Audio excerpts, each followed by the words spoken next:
Dear students, आज हम हाजिर हुए हैं आपके सामने कुछ खास बात करने के लिए जो हाई कोर्ट मेन के एग्ज़ाम से जुड़ा हुआ है। हाई कोर्ट मेन का एग्ज़ाम जो होता है उसमें आपका डिस्क्रिप्टिव टेस्ट लिया जाता है। डिस्क्रिप्टिव टेस्ट जो है वो इंग्लिश और हिंदी का होता है। आज हम हाई कोर्ट स्पेशल पर ही फोकस करने वाले हैं और आज जो है आपको वो सारी स्ट्रैटेजी, वो सारी बातें मिलने वाली है जिसका कि आगे और विस्तार होगा और आगे और विस्तार से आपको बताएंगे। ठीक है, आज मेनली हम हाई कोर्ट स्पेशल एग्ज़ाम जो है आपका जो मेन एग्ज़ाम है जो मई लास्ट तक या जून फर्स्ट वीक तक हो सकता है, क्योंकि पिछली बार भी जो है 28 दिन का ही समय दिया था हाई कोर्ट मेन का एग्ज़ाम कंडक्ट करने में। तो इस बार भी वैसी ही आशा है कि आपका जो एग्ज़ाम है वो बहुत जल्द ले लिया जाएगा। अब इसका जो है आप देखेंगे तो ऑनलाइन ऑफलाइन बहुत बड़ा हुआ क्रिएट हुआ है, बहुत बड़ा हुआ क्रिएट किया गया है कि भाई ये ऐसा है वैसा है। लेकिन आपको बता दें कि जो मैंने आपसे कहा कि आज की जो बातचीत होगी हम लोग की वो हाई कोर्ट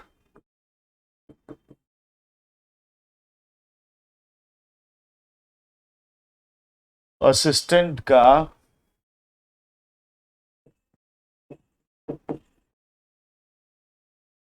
जो मेन एग्जाम है उस पर बात करेंगे हम लोग। देखिए, इसमें जो हम लोगों से पूछा जाता है, अगर आप देखिएगा तो यहाँ पर ये 100 मार्क्स का आपका एग्जाम होगा और ये जो 100 मार्क्स का एग्जाम होगा आपका, इसमें 60 मार्क्स जो होगा वो इंग्लिश के लिए होगा और 40 मार्क्स जो होगा वो हिंदी के लिए होगा।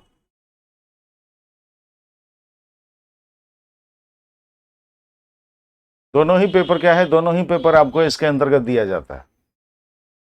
अब देखें, अगर हम लोग डिस्क्रिप्टिव इंग्लिश की बात करेंगे तो यहाँ ये जो है इंग्लिश हो या हिंदी हो, देखिए दो में से कोई भी, यहाँ जो होगा इसका नेचर क्या होगा, डिस्क्रिप्टिव होगा। इंग्लिश जो है इसका भी नेचर क्या होगा, डिस्क्रिप्टिव होगा। हिंदी जो है इसका भी नेचर क्या होगा, डिस्क्रिप्टिव होगा। यानी कहने का मतलब ये है कि यहाँ पर टिक नहीं करना है, आपको लिखना है। और अब ध्यान दीजिए, जब आदमी लिखता है तो सब कुछ दिखता है।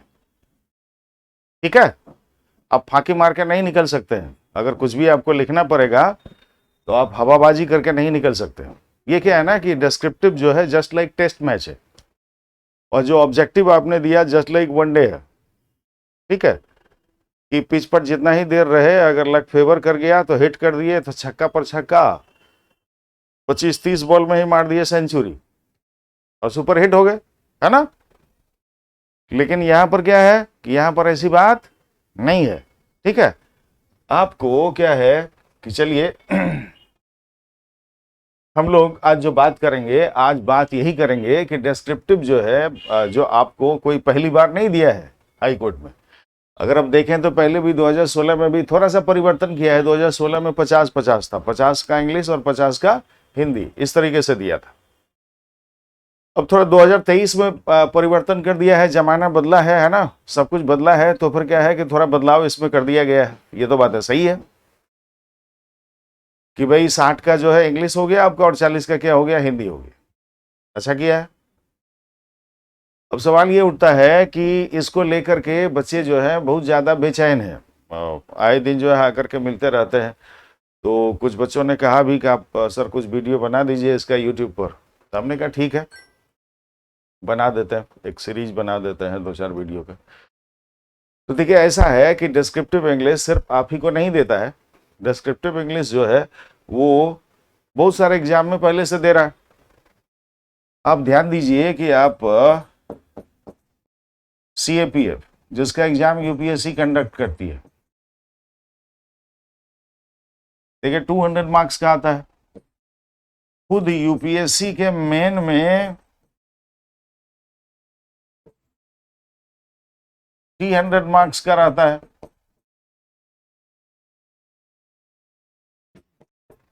अब देखिए आरबीआई ग्रेड बी जो है, grade B officer,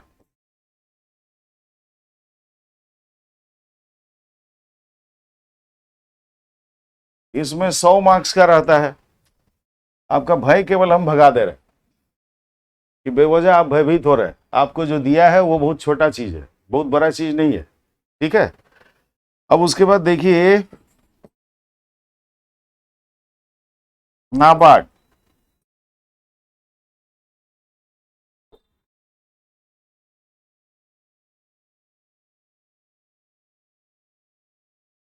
assistant manager जो है उसमें भी 100 मार्क्स का रहता है।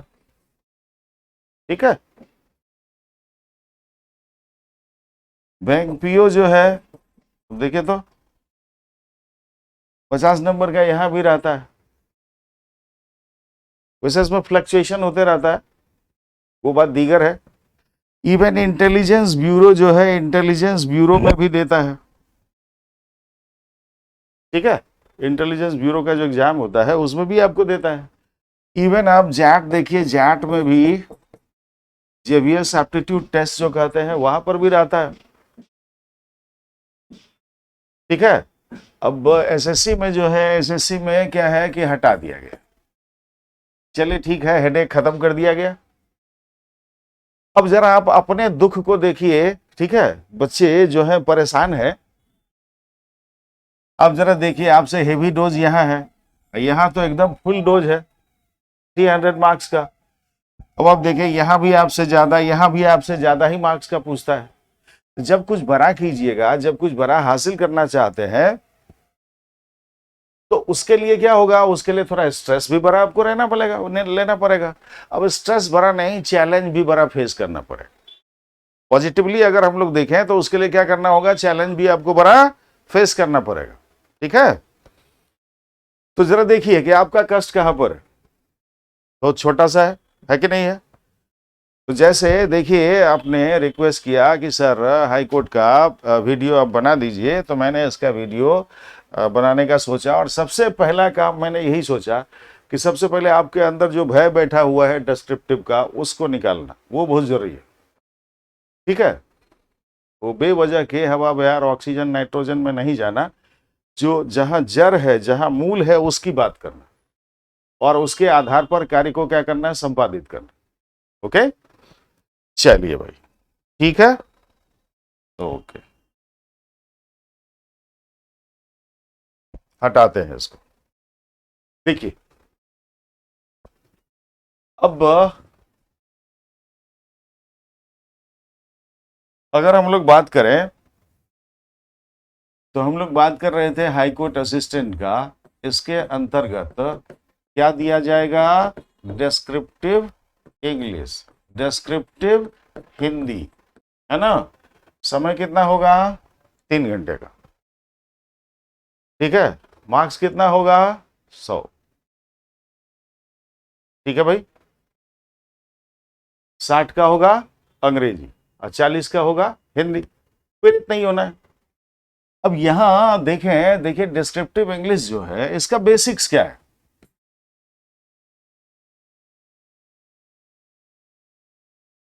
बेसिक्स समझते हैं। ठीक है, तो अब डिस्क्रिप्टिव इंग्लिश के लिए क्या होना चाहिए, हमें क्या क्या जानकारी हमको होनी चाहिए। अब एटलीस्ट क्या है कि आपको सेंटेंस फ्रेम करने के लिए आना चाहिए। ठीक है, एटलीस्ट क्या आना चाहिए आपको, सेंटेंस फ्रेम करने के लिए आना चाहिए। तो अब देखिए सबसे पहली बात जो है,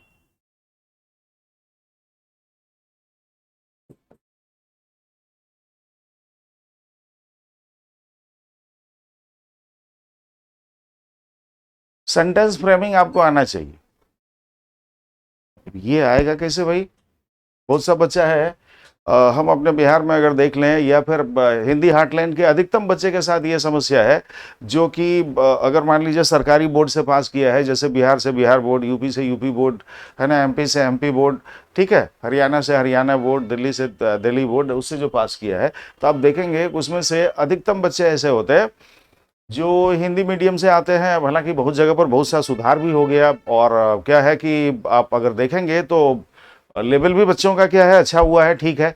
फिर भी क्या है कि अगर हम बिहार जैसे प्रांत की बात करें तो यहाँ पर अधिकतम बच्चे जो है वो उन्होंने हिंदी मीडियम में पढ़ा है और हिंदी उनको पसंद है, शुरू से हिंदी बोले हैं, हिंदी में लिखे हैं, सब कुछ हिंदी में किया, ठीक है जी। तो उन्हें क्या है तो वो किसी तरह से लपेट के अंग्रेजी में पास हो जाते हैं, ठीक है। तो अब लपेट के इसमें तो पास नहीं हो सकते आप, है ना। तो उनकी सबसे बड़ी समस्या ये है कि सेंटेंस फ्रेमिंग नहीं आता उनको, कि सेंटेंस कैसे फ्रेम करेंगे। तो क्या होना चाहिए आपके पास, अब देखिए कि भाषा जो है, भाषा अगर आपका ठीक नहीं होगा तो भाई ये सब काम कहां से होगा। अब सेंटेंस बनता किससे है, बनता किससे है, वर्ड से नहीं। सेंटेंस जो है, सेंटेंस बनता किससे है, वर्ड से। देखिए ध्यान से, अब ये वर्ड्स का ज्ञान आपको होना चाहिए दो स्तर पर। मीनिंग यानी लेक्सिकल ज्ञान होना चाहिए आपको, है ना। कुछ वर्ड कम से कम 500-1000 वर्ड आपको होना चाहिए जो डे टू डे लाइफ में हम लोग इस्तेमाल करते हैं, उसका ज्ञान आपको होना चाहिए। दूसरा बात यह है कि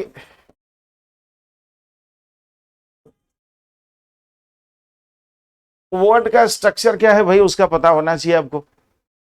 मतलब ये हुआ कि भाई वर्ड स्ट्रक्चर जो है भाई नाउन के रूप में, प्रोनाउन के रूप में, एडजेक्टिव के रूप में, वर्ब के रूप में, एडवर्ब के रूप में, ये सब पता होना चाहिए आपको, है ना। पता नहीं होगा तो कैसे होगा, ठीक है। चलिए इसी से जुड़ा हुआ बात लेकर के क्या है नीचे जा रहा है। अब ये आप में होना चाहिए भाई, तो आपके पास क्या होना चाहिए जरा देखिए। देखिए आपको बेसिक में वर्ब का ज्ञान होना चाहिए, ठीक है। आपको टेंस का ज्ञान होना चाहिए,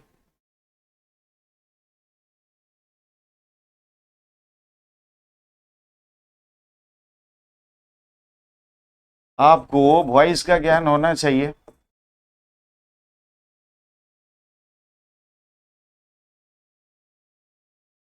आपको नरेशन का ज्ञान होना चाहिए।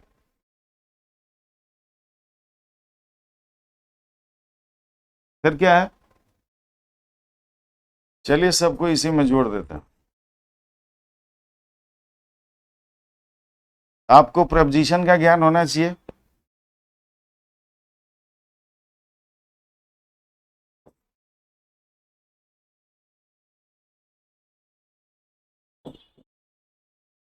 आपको कंजंक्शन का ज्ञान होना चाहिए, आपको आर्टिकल का ज्ञान होना चाहिए। इसमें भी जो शामिल चीजें हैं सब वर्ड ही है ना, ठीक है। अब ये सब चीज आप जानेंगे तब तो इसको फ्रेम करेंगे आप, नहीं जानेंगे तो कैसे फ्रेम करेंगे ये बताइए। अब मान लीजिए लिखना है प्रेजेंट के बारे में, लिख दीजिए लिख दीजिएगा पास्ट, तो हो गया जय हिंद जय भारत, काम खत्म, ठीक है। वहीं पर मामला खत्म है आपका। तो आप देखिए क्या है कि ये सब अगर आप देखेंगे, ये सब फंडामेंटल बातें हैं जिसकी जानकारी क्या है, अत्यंत आवश्यक है, ठीक है। वर्ब की जानकारी आवश्यक है। अब अगर सब जैसा सब्जेक्ट है वैसा वर्ब होगा, जैसा टेंस है वैसा वर्ब होगा। अब ये देखिए वर्ब और टेंस जो है एक दूसरे से अलग नहीं है, ये एकदम एक दूसरे से क्या है, जुड़ा हुआ चीज है। अब ये वर्ब और टेंस जैसे अलग नहीं है वैसे ही वॉइस और नरेशन भी इससे अलग नहीं है, सब सबसे जुड़ा हुआ है, ठीक है। तो एटलीस्ट क्या है कि जो लिखना नहीं जानते हैं उनके लिए हमारा संदेश है, उनके लिए हम ये चीज बता रहे हैं कि आपको क्या क्या चीज पता होना चाहिए, ठीक है। कोशिश आपको ये करनी है कि सबसे पहले क्या है, किसी एक ही टेंस में लिखने का आदत डालिए और बहुत जल्दबाजी में आप इतना सा काम कर सकते हैं, ठीक है। कि ये सब चीज जो है, ये सब चीज पर आधारित, अगर मान लीजिए कि आपको फिर भी क्या है कि आप सोचते हैं कि सर इतना सारा चीज जो है अब एक ही बार में पढ़ना पड़ेगा, फिर उसको इम्प्लीमेंट करना है, तो फिर हमको तो दिक्कतदारी पेश आएगी, हमको दिक्कतदारी पेश आएगी तो फिर हम कैसे करेंगे, ठीक है। ये आपके मन में आ सकता है। देखिए ऐसा अगर आता है तो कोई भी ट्रांसलेशन की बुक, कोई भी,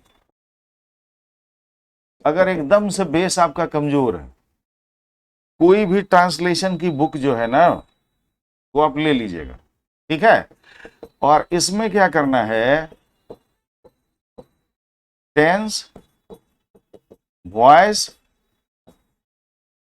नरेशन, इससे जुड़ा हुआ जो भी सेंटेंस दिया हुआ होगा उसको ध्यान से देख लीजिएगा, ठीक है। देख लीजिएगा, उसको बनाने के फिर में नहीं पढ़ना है, बेसिक बात देख लेना है कि कैसे चलता है, प्रेजेंट टेंस कैसे चलेगा, पास्ट कैसे चलेगा, फ्यूचर कैसे चलेगा, ठीक है। चीजों को मिक्सअप कैसे करेंगे वॉइस में, है ना भाई, एक्टिव में कैसे लेंगे, पैसिव में कैसे लेंगे। तो क्या है ना कि ये चीज है, अगर मान लीजिए बेसिक एकदम कमजोर है तो ये काम जरूर कर लीजिएगा, एक बार देख लीजिएगा, ठीक है। केपी ठाकुर की बुक आती है, सबसे आसान अगर एकदम बच्चे जैसा बुक कहिएगा तो ऑक्सफोर्ड का जूनियर और सीनियर आता है। ऑक्सफोर्ड पब्लिकेशन का अगर आप देखिएगा, इसका जूनियर और सीनियर ट्रांसलेशन आता है, ठीक है। आप चाहें तो इसको खरीद सकते, आप अगर चाहें तो इसको ले सकते हैं, ठीक है। लेकर के जो बेसिक बात आपको बताया उसको देख लीजिएगा आराम से, कोई दिक्कतदारी नहीं है, कोई स्ट्रेस आपको नहीं लेना है। हम लोग जो है स्ट्रेस इस बात का ले रहे हैं कि बहुत से बच्चे को हम देखते हैं, जैसे इंक्वायरी के लिए आता है ऑफलाइन में, आपके सूचना के लिए मैं बता दूं कि इसका जो है भाई कोड का एक ऑफलाइन बैच भी हम स्टार्ट कर रहे हैं बच्चों के रिक्वेस्ट पर। और वो जो है ऑफलाइन बैच जो है, चलिए एक बार शेयर कर लेते हैं आप लोग से।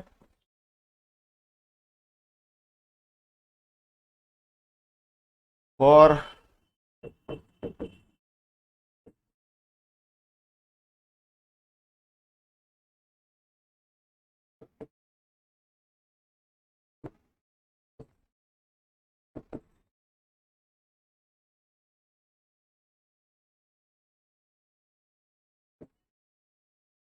टू 2023 के लिए ऑफलाइन बैच भी शुरू कर रहे हैं।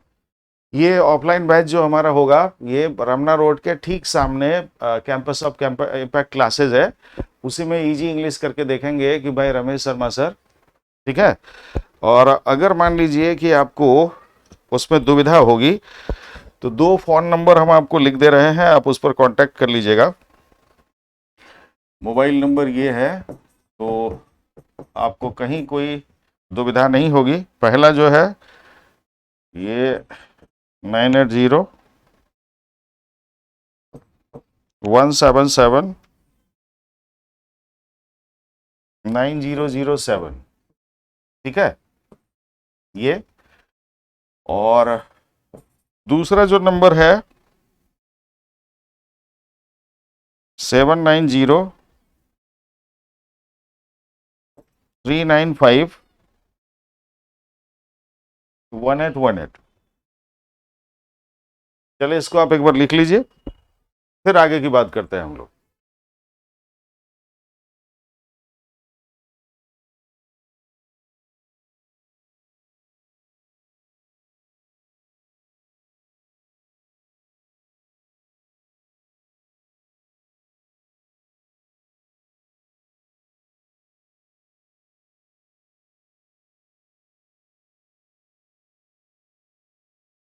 ठीक है, चलिए आशा है कि आपने लिख लिया होगा। और लिखने के साथ साथ क्या है कि आप चैनल को भी सब्सक्राइब कर दीजिएगा, ठीक है। चलिए, तो देखिए तीसरी बात जो हमने की, हमने ये कहा कि भाई सबसे पहले सेंटेंस फ्रेमिंग आपको आना चाहिए।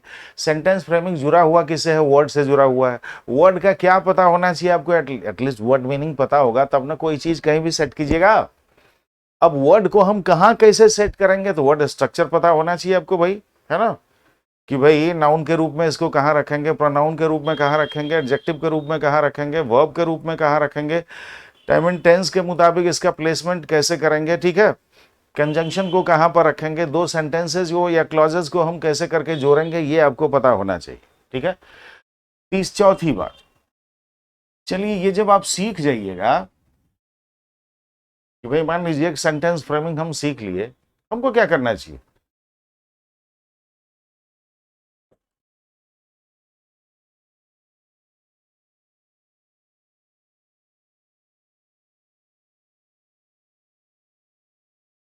Frame small sentences. ये हमेशा हम विद्यार्थी को कहते हैं कि अगर आपके बेसिक कमजोर है, छोटा छोटा सेंटेंस लिखिएगा। ठीक है, स्मॉल सेंटेंसेज। ठीक है, छोटा सेंटेंस लिखना है।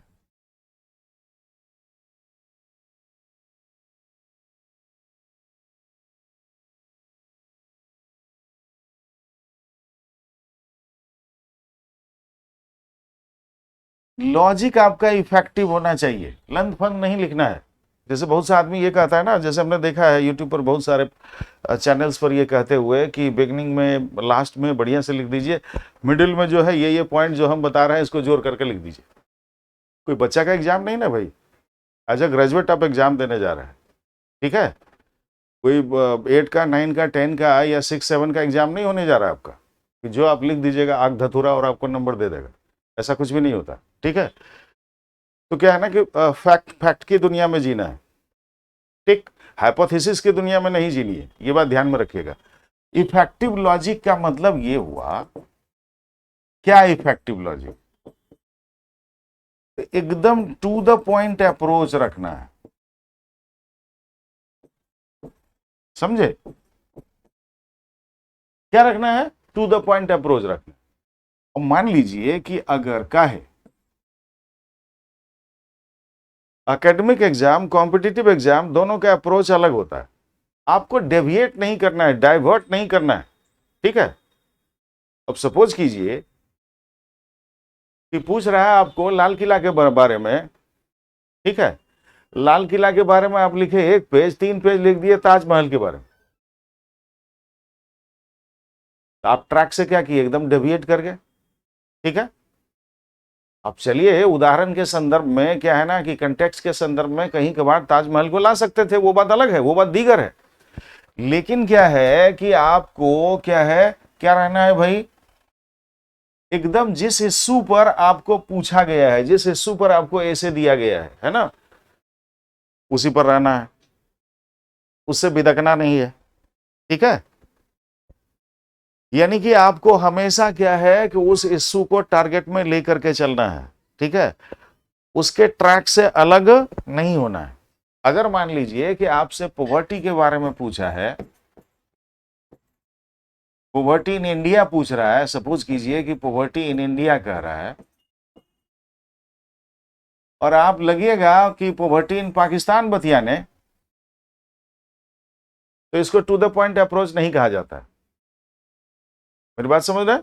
ठीक है, अब देखिए इसके अलावा क्या है कि थोड़ा भाषा को सुंदर बनाने के लिए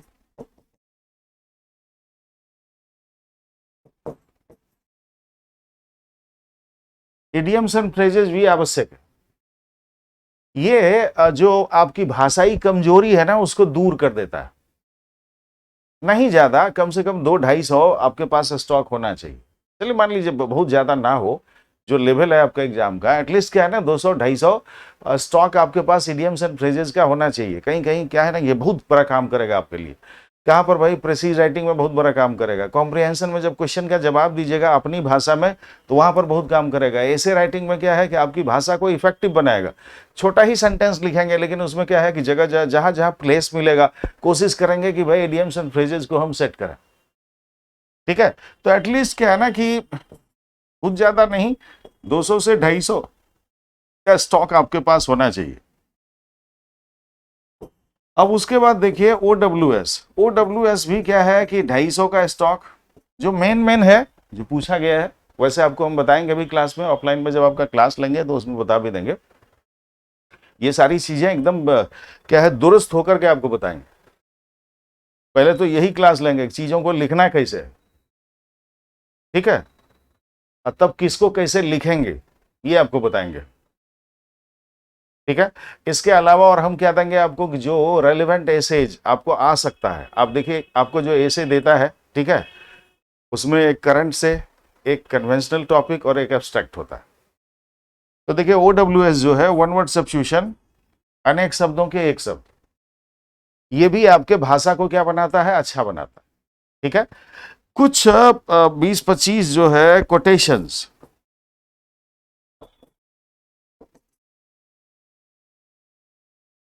नहीं ज्यादा तो 20-25 या 50 कोटेशंस, बहुत ज्यादा वजन आपको नहीं दे रहा, ये आपके ध्यान में होना चाहिए।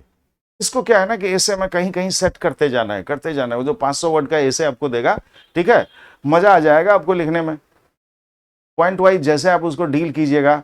छोटा छोटा ही सेंटेंस लिखना है, एकदम क्या है कि थॉटफुल सेंटेंस लिखना है। क्यों ऐसे देता है लिखने के लिए कि भाई किसी भी मुद्दे के बारे में आपका थॉट क्या है, आपका आइडियाज क्या है, आप अपने थॉट, आइडियाज और एक्सपीरियंस के आधार पर बताइए कि आप उस चीज के बारे में क्या सोचते हैं। और हम लोग क्या करते हैं, रट्टा मार करके सोचते हैं कि ये वाला जो है हिट कर गया तो इसको जाकर छाप देना है।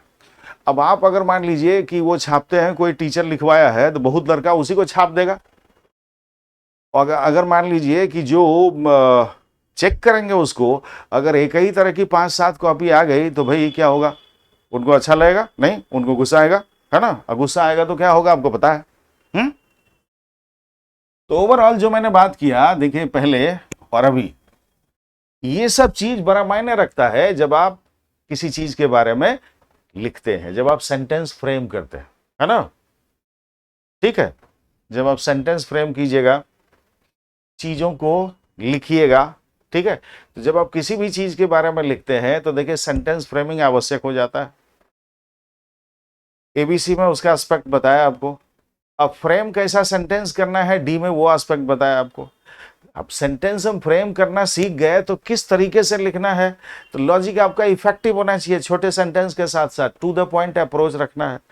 टू द पॉइंट अप्रोच का मतलब क्या होता है कि जो विषय है, जो विषय वस्तु है, जो मुद्दा है, उससे भटकना नहीं है, ठीक है, इधर उधर की बातें नहीं करनी, ठीक है, उस पर बने रहना है। अब क्या है कि भाषा की सुंदरता के लिए क्या करना है भाई, कि थोड़ा बहुत पॉलिश लगाते हुए निकलना है कि वो क्या है, इडियम्स एंड फ्रेजेस है, वन वर्ड सब्स्टिट्यूशन है, कुछ कोटेशंस है। इसको बीच बीच में क्या है ना, बीच बीच में जब आप इस्तेमाल करेंगे तो एग्जामिनर समझेंगे कि हाँ बच्चा जो है भाषाई तौर पर थोड़ा परिपक्व है, तो आपकी कमजोरी थोड़ा छिपेगी, ठीक है। क्योंकि इतने दिन में आप इतना ही कर सकते हैं, इससे ज्यादा आप नहीं कर सकते हैं। इससे ज्यादा करना चाहिएगा तो मामला जो है आपका फंस जाएगा, ठीक है। तो आज देखिए, आज जब हम लोग जो बात किए, बात यही की है कि सेंटेंस फॉर्मेशन, ठीक है, और उसके बाद क्या है कि सेंटेंस का प्रेजेंटेशन, ठीक है, फिर उसके बाद क्या है सेंटेंसेस प्लेसमेंट, सेंटेंस को कैसे प्लेस करेंगे, क्या क्या चीज रखेंगे उसके साथ में, कैसे करके रखेंगे जिससे हमारी भाषा जो है वो अच्छी होगी, ठीक है। और केवल ऐसे में ही नहीं होगी, प्रेसीज में होगी, है ना, कॉम्प्रिहेंशन में होगी, लेटर में होगी, ठीक, इन सब चीजों में होगी तो हमारे काम आएगा। डायरेक्ट भी हम लोग को इडियम्स एंड फ्रेजेस आधारित क्या है सेंटेंस बनाने के लिए देता है 10 नंबर का, है ना। तो उस लिहाज से भी अगर आप देखिएगा तो इसका जो स्टॉक है ये कम से कम क्या है कि 500 के लगभग आपको हम बता देंगे, ठीक है। एटलीस्ट 500 जो है, 500 आपको हम दे देंगे, उतना सा देख जाइएगा, काम चल जाएगा। वन वर्ड सब्स्टिट्यूशन जो है इतना काफी है आपके लिए भाषा के लिहाज से। कोटेशंस जो है यह भी आपको हम दे देंगे, ठीक है। जो रेलिवेंट एसेज है आपको 5 से 10 हम गेस कर देंगे एक अनुमान के आधार पर कि जो अभी लाइमलाइट में है, और लगभग मान के चलिए कि उसी सबसे आना चाहिए, ठीक है। चलिए तो देखिए, एक बार फिर आपको याद दिला दे रहे हैं कि हाई कोर्ट असिस्टेंट जो है उसका ऑफलाइन बैच, उसके मेन का ऑफलाइन बैच जो है अगले ट्यूसडे से, अगले मंगलवार से हम स्टार्ट कर रहे हैं शाम के 6 से 7 बजे, है ना, संध्या 6 से 7 बजे। आप उसमें बिल्कुल आमंत्रित हैं, आप उसमें आ सकते हैं, ठीक है। वहाँ भी क्या है कि आपको बिल्कुल डिटेल में हम करवा सकेंगे कि हाँ जो है, यहाँ आपके साथ एक प्रॉब्लम ये भी हो जाता है कि ये डेटा खर्च का भी बात आ जाता है, इतना जीबी खर्च हो गया, उतना जीबी खर्च हो गया, ये भी हम जानते हैं। बच्चा जो है जब वीडियो को देखता है तो वो ना उछल उछल के देखता है, 1 मिनट यहाँ, 1 मिनट यहाँ, 1 मिनट यहाँ, उसके बाद क्या है ना, क्लिक क्लिक क्लिक करके आगे बढ़ गया। ठीक है, बहुत ज़्यादा देर का वीडियो आप सहन भी नहीं कर सकते, है ना। तो देखिए अब डिस्क्रिप्टिव इंग्लिश के अंतर्गत अगर आप देखेंगे सेक्शंस क्या क्या आपको रहेगा, और उसके बाद इस वीडियो को हम समाप्त करेंगे और फिर अगला जो है अगला में आपको बताएंगे। सीरीज चलेगा, एक सीरीज चला देते हैं आप लोग के लिए कि सबसे पहले प्रेसीज राइटिंग, वो हेडेक देता है, थोड़ा इंडिकेशन देंगे। डिटेल में अगर आपको जानना है, पढ़ना है, तो फिर आप जो है आप ऑफलाइन हमारा ज्वाइन कीजिए, और वो जो है वो बिल्कुल ही सटीक होगा, और बहुत मात्र 2 सप्ताह का कोर्स रखे हैं वो, उसमें 1.5 से 2 घंटे का क्लास आपका हम लेंगे। ठीक है, सेक्शन जो आपको देगा, जो देते आया है, आप देखें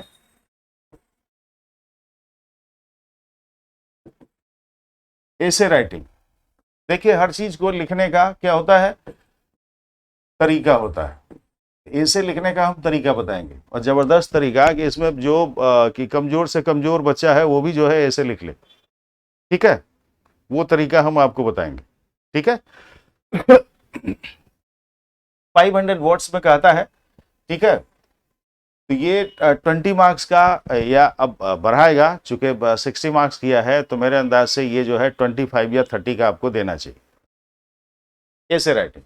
यहां देखिए, यहां क्या है कि यहां अगर आप ध्यान दीजिएगा,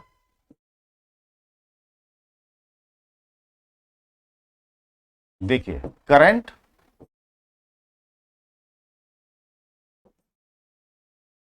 कन्वेंशनल और एब्स्ट्रैक्ट, यही 3 टाइप का टॉपिक आपको देता है। ठीक है, और इसका कमजोर नस जो हमको है वो पता है, उसका कमजोर नस ये है, कन्वेंशनल।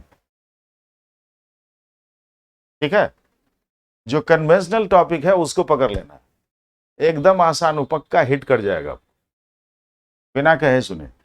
करंट में भी क्या है कि करंट में भी इसका कमजोर नस क्या है वो भी हमको पता है, किसको लेकर के चलना है, कैसे लेकर के चलना है।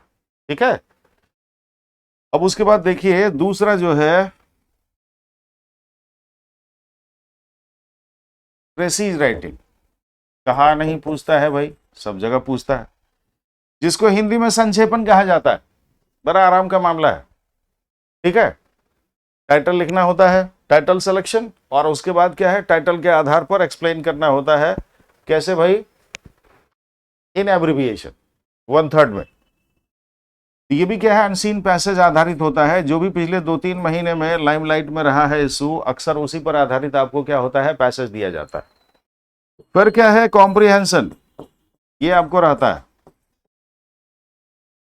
कोई भी अनसीन पैसेज दे देगा, उस पर आधारित क्या है, क्वेश्चन आपको करता है, क्वेश्चन का आंसर अपनी भाषा में लिखनी है। लेटर राइटिंग, लेटर राइटिंग में अगर आप देखिएगा तो फॉर्मल, इनफॉर्मल दोनों टाइप का क्या है आपको लेटर देता है। यहां भी 3 विकल्प आपके पास होता है। अब देखिए कितना आसान आपका काम किए हुआ रहता है, थोड़ा सा भी घबराना नहीं है। ठीक है, आप में से हर कोई जो है पास करने के लायक है, आप चाहे कमजोर है या मजबूत है। ये कदापि नहीं सोचना है कि हम पास करेंगे कि नहीं करेंगे, आपको अभी सिर्फ ये सोचना है कि हम एफर्ट कितना लगा सकते हैं। ठीक है, ये बात ध्यान में रखिएगा।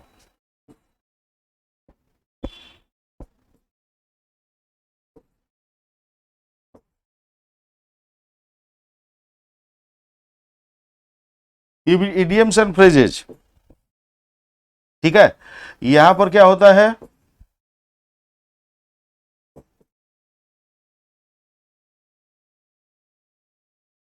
इनके आधार पर सेंटेंस फ्रेमिंग के लिए कहता है, एक एक नंबर का होता है।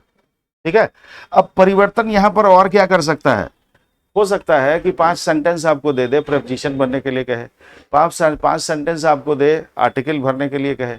एक चीज ये भी ध्यान में रखिएगा, आर्टिकल भी जो है बड़ा महत्वपूर्ण है डिस्क्रिप्टिव में, खास करके हर जगह पर ए, एन या द इत्यादि हमको इस्तेमाल करना होता है, तो आर्टिकल का ज्ञान भी आवश्यक है।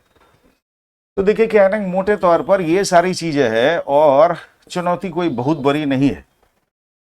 इसीलिए हमने शुरू में जो है ना, हमने शुरू में ये सब चीज नहीं कहा, हमने शुरू में क्या कहा कि आपकी जो चुनौती है जरा देख लीजिए, दूसरा जो एग्जाम होता है भारत में उसमें कितने मार्क्स का होता है और आपको कितने मार्क्स का दिया गया है।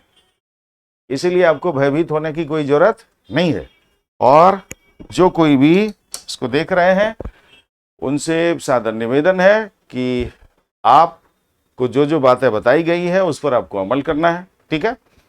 फिर क्या है कि आप अपने मित्रों, साथियों या आपसे जुड़े हुए जो लोग हैं उन सबों से चैनल को सब्सक्राइब करवाइए और अधिक से अधिक लोग जुड़ करके इससे लाभ उठा पाए, ठीक है।